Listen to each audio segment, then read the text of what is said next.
Narito tayo ngayon sa bundok ng papuntang Josa di Ama, kung saan sinubukan naming mag-akyat ng bundok. Pero may shuttle dito, hindi na namin mahintay yung shuttle kasi alas 2 pa lang ang sunod na akyat ng bus. Ngayon ay alas 12:22. So alas 2 pa yung susunod na biyahe, kaya minabuti naming maglakad na lang muna. Exercise na rin ito sa cardio. So tsaga-tsaga lang. So kahit dito sa bundok may mga matataas na rin na gusali. Ang vlog natin ngayon ay akyat ng bundok. November 6 or November 7, 2024. So nilagyan ko na lang ng date yan para pag nakita nyo ito ng mga after 30 years. So ito yung itsura mukha ng 2024. So doon tayo galing, guys. Ang lalim na yan, parang Little Baguio ang daan. Medyo hingal konti, pero kaya natin to. Bundok na ito pero napanatili pa rin nilang maganda. Salot sa nag-manage or sa administration. So nandito na tayo sa Puluan Fitness Trail. So meron din silang trail dito. Yan. Pasensya na guys at medyo hingal. Dahil nakakahingal talaga umakyat ng bundok. Buti nga, simentado na. Kung kami umakyat ng bundok dati, talagang lupa. So ayan. Ayan ulit yung kasama ko. Kaway-kaway. So yung aking tour guide.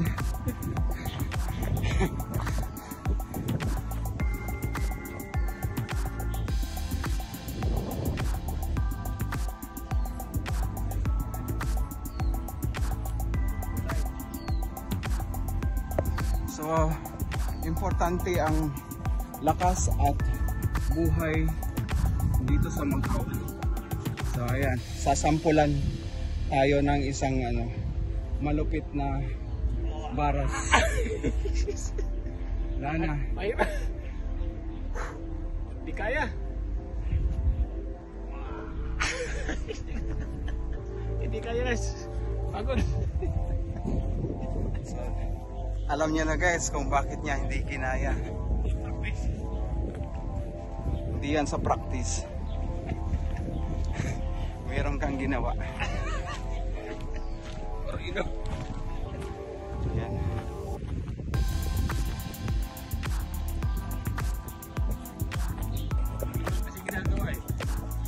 So, ang content natin ngayon guys ay lakad, lakad at saka lakad. Sample ng mga bato-bato.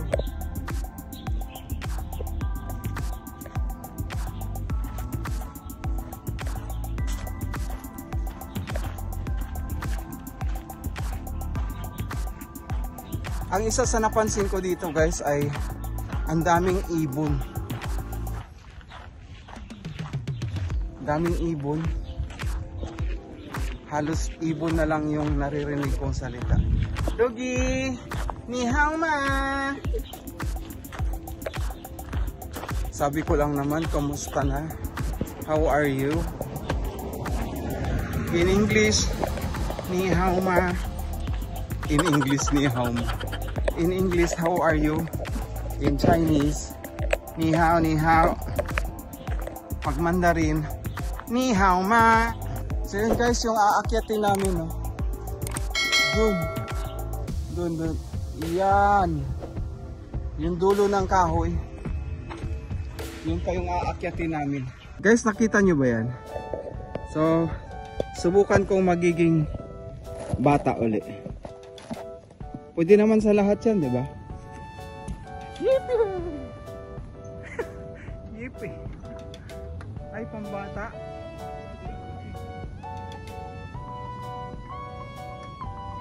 Ba't di ako kasya, guys? Oh. Yeah.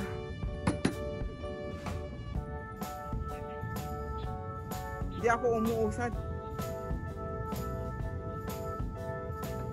Yun. Alright. Yee-hoo!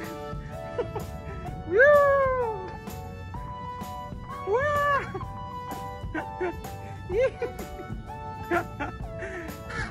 Alright. Sarap maging bata. Maging bata lang ha, huwag batang isip. Oh, sarap po. Oh.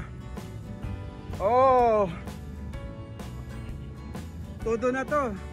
Dito lang to sa Macau.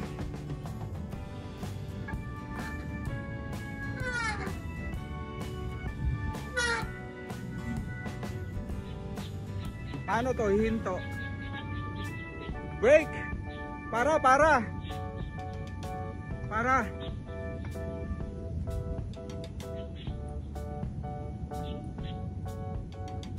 Ayaw huminto eh.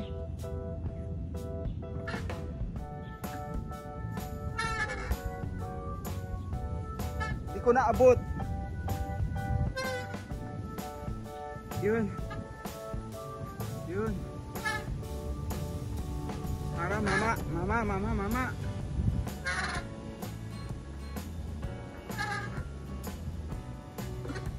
Woo! Sarap.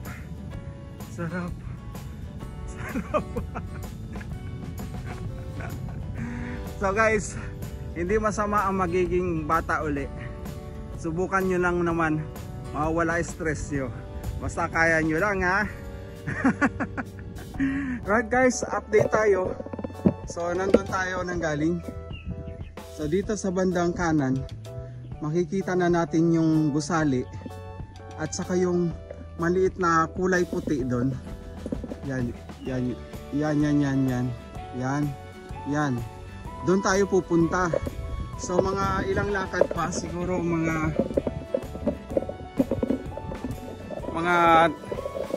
10 minutes na lakad. So abang-abang lang dahil mararating na rin natin yung ating gustong mapupuntahan. So alright, nandito pa rin kami sa kalagitnaan ng bundok ng hibok-hibok. Bundok pa rin ng Macau. So ang tawag dito ay Kuluan Trails. So ganun pa rin, importante pa rin dito ang mga fitness. Kaya naman may mga umaakyat ng bundok nakapag-jogging na sila. So yan, medyo nakikita na natin yung kulay maroon na mga gusali at saka kulay puti na yun. Yan naman ay ang City of Dreams, Venetian. Yeah, doon tayo nanggaling. Nandito na ang mga parking lot, parking area ng mga sasakyan. Medyo napatag na rin nila ang ibabaw ng bundok.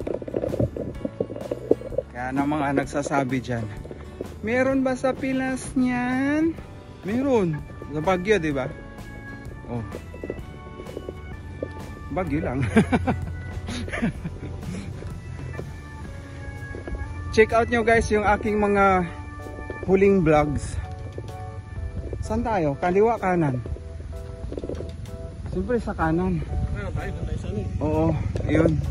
Yun guys, oh, big bike oh. So, andyan yung direction. So, lavatorio, restroom, Kuluan Trail uli. Tapos, Ama Statue, yan yung sikat dito guys. Tapos, Kuluan Park. Tapos, Estacionamento Car Park. So, yan. Dito tayo nagmulag. So, pagkatapos mo mag-park, maglakad ka na ba. Gamitin mo yung mga natitira mong lakas.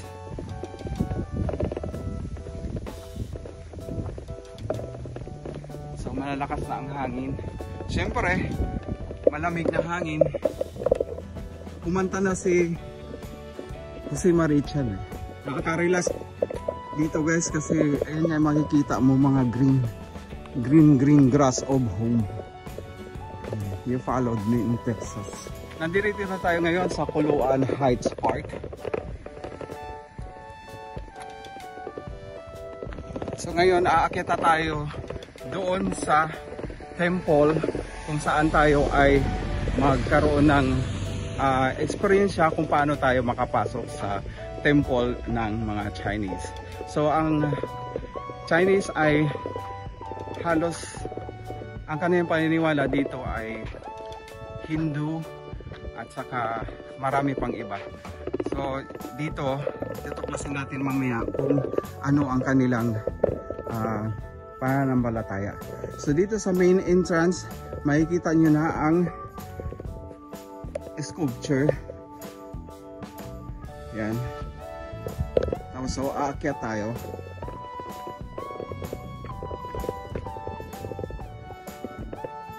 Pangalawang sculptured.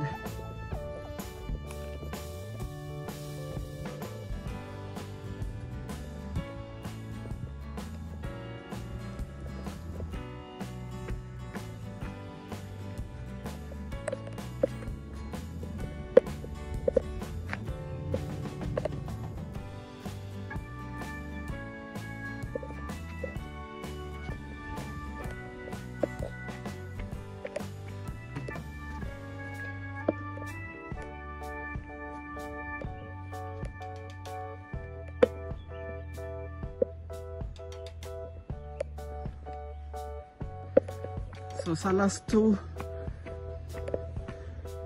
malapit na tayo sa main gate.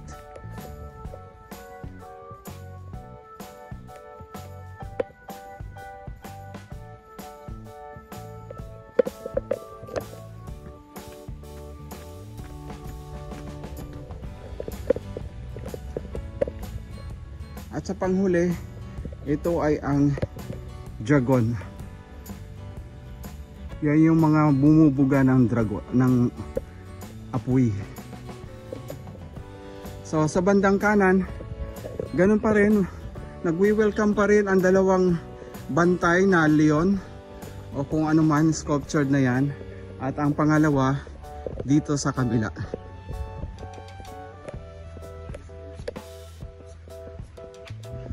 So makikita nyo yan dito sa pinaka main gate ng templong ito. So magkaroon tayo ng closer look mamaya. So ikot tayo.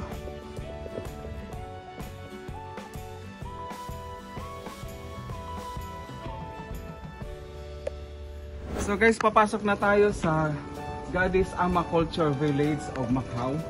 So yan yung kanilang timing. So tayo ay dire-diretso na.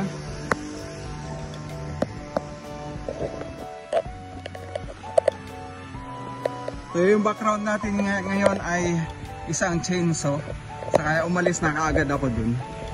So ito yung pinaka-entrance, sa kaliwa ay restroom agad. So guys, ang gandang kanilang instructor. Dahil siyempre Chinese ang belief. So mayroong mga Buddhism, Hinduism, at saka kung ano-ano pa na belief. So dito naman ay may mga nagtitinda ng kanilang candle at saka insenso. So nasa Buddhist naman ito na side. So lalabas ako konti para makita niyo yung buong structure ng building. So enjoy nyo lang ang panunood sa akin channel, ang Justin Does It channel. Alright?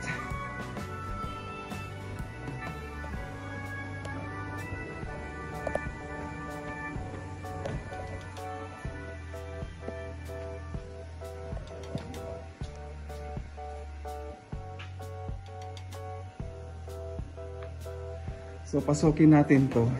May mga miniature dito. So respeto na lang natin ang kanilang paniniwala.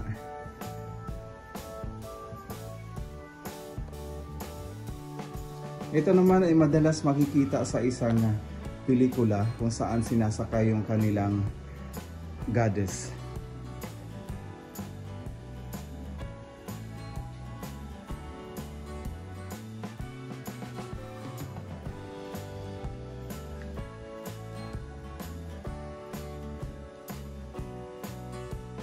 Ito naman ay sample ng kanilang altar.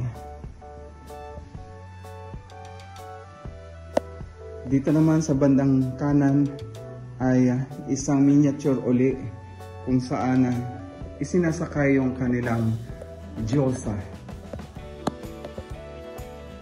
Kung napapansin nyo sa mga pelikula, dyan sinasakay yung kanilang pinaka-prinsesa.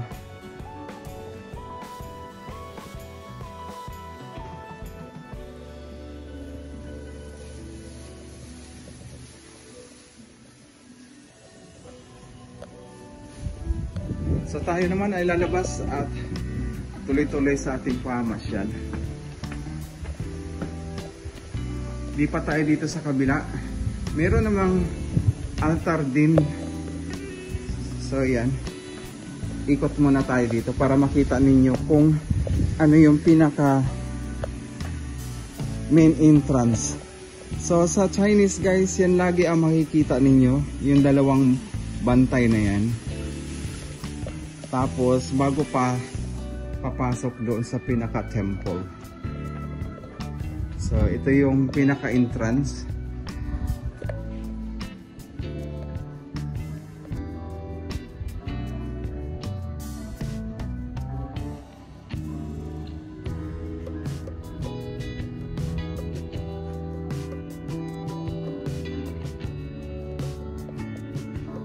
Alright. So dito naman sa bandang kanan, yung kanilang structure. Iba't ibang gusali, iba't ibang disenyo. So bago kami aalis dito sa Goddess Ama Culture Village, so dito na kami dadaan. Yan. Aakyat kami dun sa Ama Goddess mismo, yung pinaka statue. So nandito na kami sa gilid na side. So pwede rin umakyat dito ang sasakyan. Akyat uli. So doon po tayo nanggaling kanina. So sumukat na kami.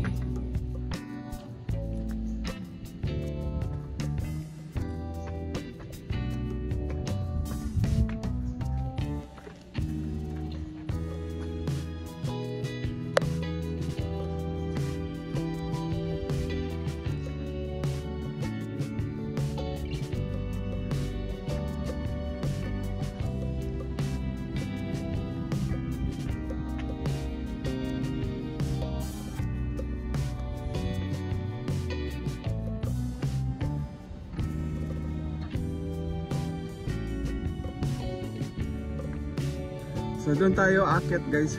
So dito may nakita tayo ulit na structure. Yun oh. Alam ko yan yung bell na iniikot eh. So diba? So tara, let's go again sa earth. So guys, doon tayo nanggaling. Yan.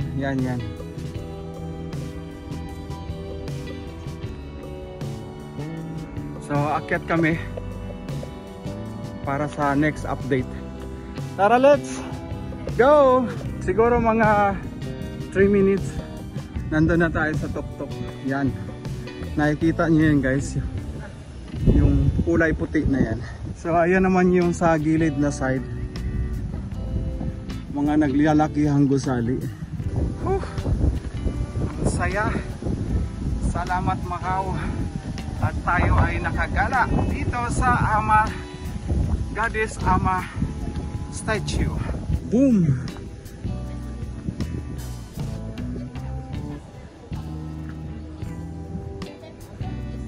So guys, dahil statue ito, meron din silang pinapag-aalayan ng mga candles and yung kulay dilaw na insenso. So yan, ganyan nila pinipreserba ang kanilang belief. So alright, so ito na yung pinakaharap.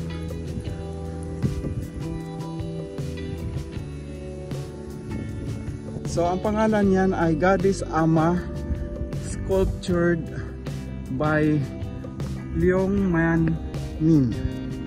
Alright, so tuloy lang tayo sa ating pamamasyal. So dito uli makikita ninyo ang mga naglalakihang mga building. So update namin kayo uli mamaya kung saan man ang kinalabasan namin neto. So dito naman na side ay ang karagatan. So yung previous vlog po nung mga nakarang araw, yan yung Haksa Beach at saka doon sa rock formation. So yan yung matatanaw dito sa taas ng Ama statue. Alright guys, another update. Umalis na kami doon sa temple dahil meron pa kaming pupuntaan na isang pasyalan din. Yun ay ang Kaho. Ang pangalan ng lugar ay Kaho. Meron yung mga hospital ng mga elderly or senior citizen. So sa gilid noon ay rock formation din. So maglalakad kami papuntang bus stop.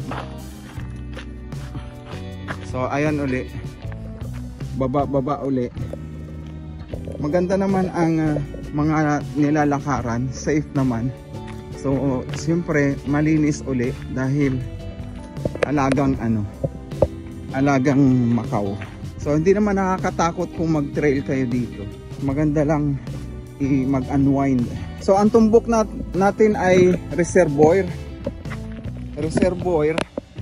Tapos sa pinakababa nun, ayan, nakalagay reservoir natural park.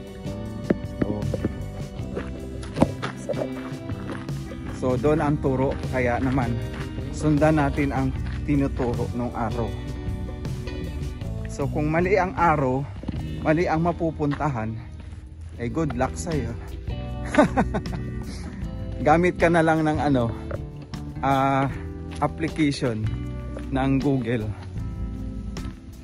Guys, meron dito ang Facebook at saka YouTube at Google siyempre. Sa China lang po yung walang ganun. Alright, another update mamaya. So another update tayo guys. Galing kami dyan. Ang sayang lakaran talaga. Pero mas mabilis maglakad pag pababa. Huwag lang paakyat. So nandito na kami. Merong isang rest house. So kung kailan gusto nyong kumain, may baon kayo, pwede naman. So silipin natin kung ano ang meron sa ilalim niyan. Dahil ang ganda ng ang ganda ng nakita ko. So i-share ko sa inyo. Yan. Boom. Diba? Ang ganda. Doon na side na yun ay merong hotel at saka parang may golf course. So sa ilalim nito, virgin forest pa. Virgin na virgin. Tapos ito naman ay bato. Hindi siya sinimento na bato. So pwede tayong, ayun ako. Oh, yan. Gusto mo magpasikat? Padulas ka. Magpadulas ako. Gusto mo? Joker din yun. So ayan guys, hindi naman ako matatakotin sa heights. Nai-enjoy ko nga eh. So ayan. So tignan natin kung ano pang makikita natin sa paglalakad-lakad namin dito. Alright, kami ay tutuloy-tuloy na sa paglalakad. Saang side ngayon? Sa kanan? Sa kaliwa? Marunong kang mangaliwa? O marunong kang kumanan? Manganan. O, sa kanan daw kami. Yan. So, ayan yung sinasabi. Family Reservoir. 300 meters. So, lakaran 300 meters.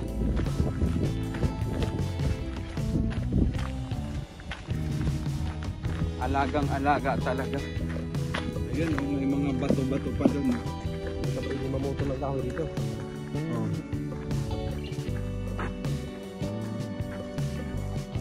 Ang oras ay hatid sa inyo ng mga taong gala. Ang oras ay 2:30. 2:38 ng hapon. Ngayon ay November 7, 2024. Last gala. Bukas may pasok na. So guys, update tayo. Doon kami nang galing. Tapos natuwa lang ako dahil dito sa taas, yun, nakita nyo yung yan, bato pala yan, tapos nakapatong yung maliit na bato. Paano kung nandun ka sa gilid tapos biglang bumitaw? Gusto ko nang bumitaw, bitaw. Oh, di ba? Yari, ganda. Ganda ng pagka-preserve ng Macau. Yung kanilang trail. Napansin nyo guys, kanina pa ako maganda ng maganda. Ganda naman talaga eh. Sana sa atin din merong ganun na pagpapahalagahan ng ating mga kabundukan. Congress, baka naman bigay-bigay din. Ito bulsa. Ilabas ka sa bulsa. May halong politika yung vlog mo ah. Joke lang. Ang daming ibon dito guys. Oo. Ibon dito, hindi inuhuli. Ang daming ibon dito. So, another direction ulit. So, hindi ka talaga mawawala dito. Lapit na, 100 meters na lang. Hindi pa rin nawawala yung tubo ng tubig. So guys, doon tayo nanggaling. Yan. Doon sa tuktok. So umikot, nandiyan na yung reservoir, yung tubig. Ito na yung sinasabi ko guys kanina na napakalaking bato. Ayan o. Ayan, paano pag yan ay bumitaw? Ano ba? Sa laking bato na yan. Parang nasa third floor ka na eh. So guys, update tayo. So natumbok na namin ang aming Pakay na bus stop. So nandito na kami sa aming hinahanap. So nakita na namin ang gusaling dito. So tignan natin kung ano meron at gusto ko rin maghanap na ng CR. So tara, let's go. Oh, ang ganda pala dito guys. So ayan na yung makikita natin. Merong picnic dito.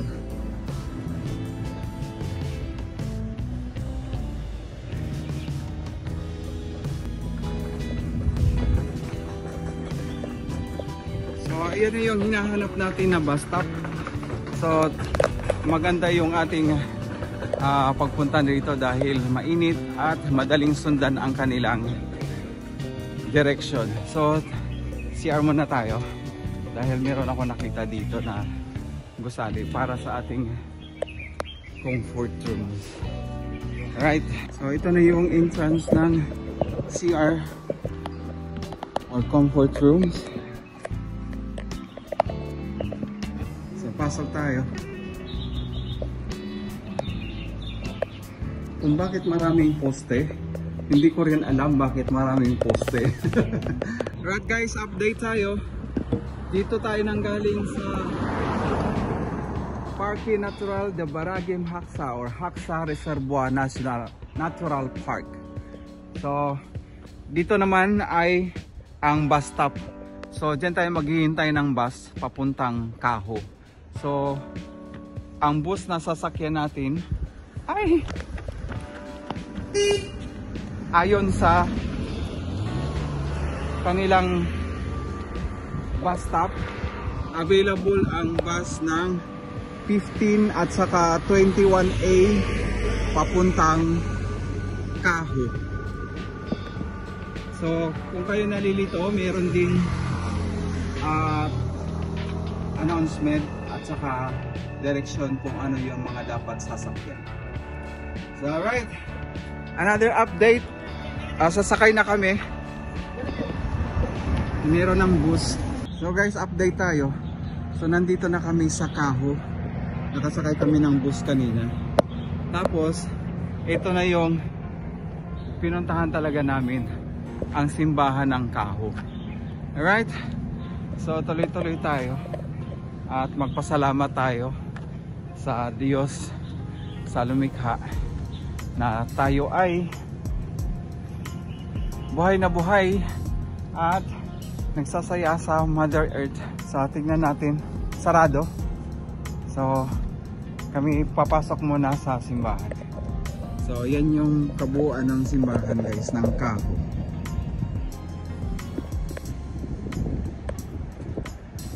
So guys, update tayo. Nandito na tayo sa Kaho Park. Pero ang gilid nito, CEM daw yan. Yung distributor ng gas. Pero government siguro may hawak yan. Kasi merong barbed wire.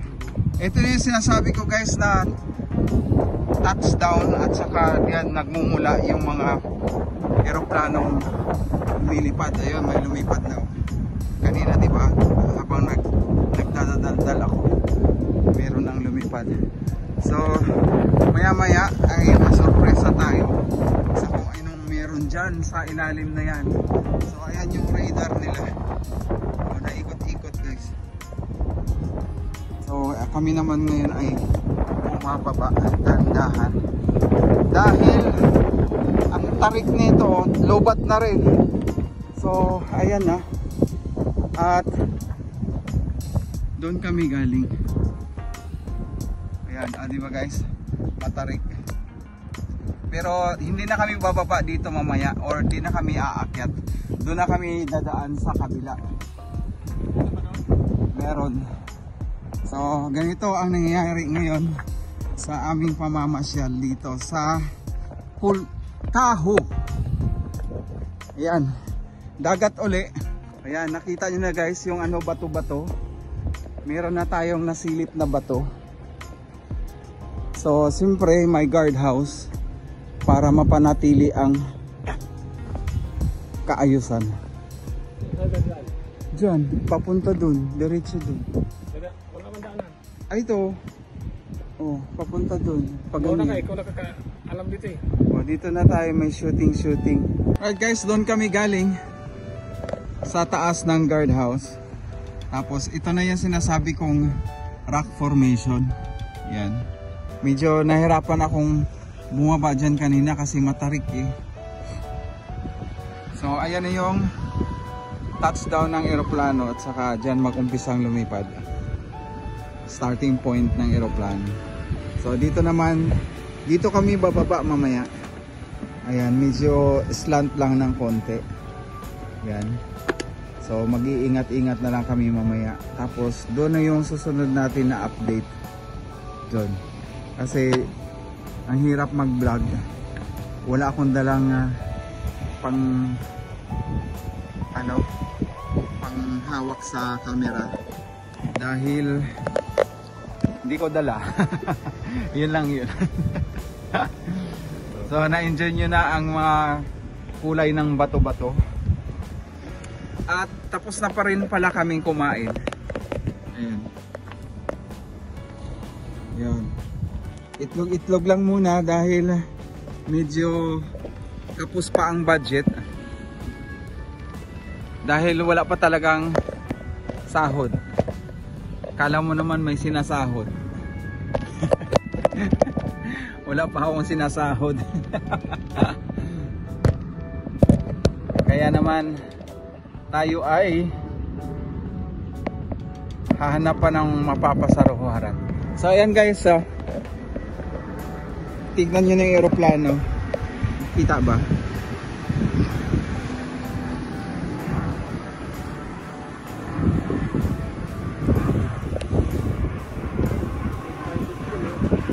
Isa siyang private plane, maliit.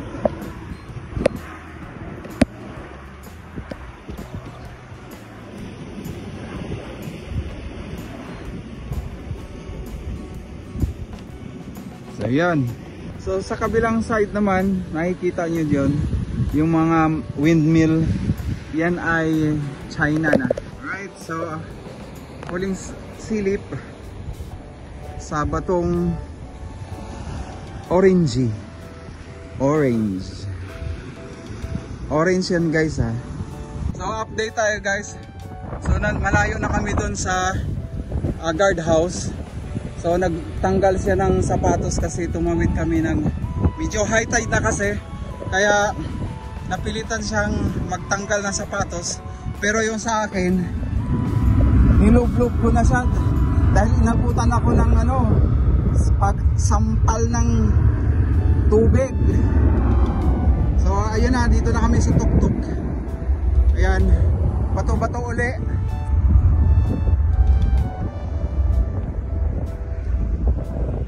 So isang eroplano na naman ang umalis.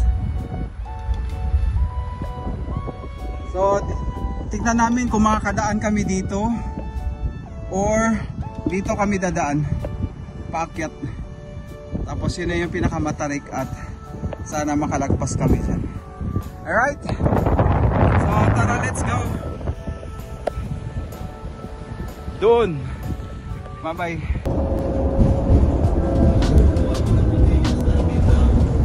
So update tayo guys.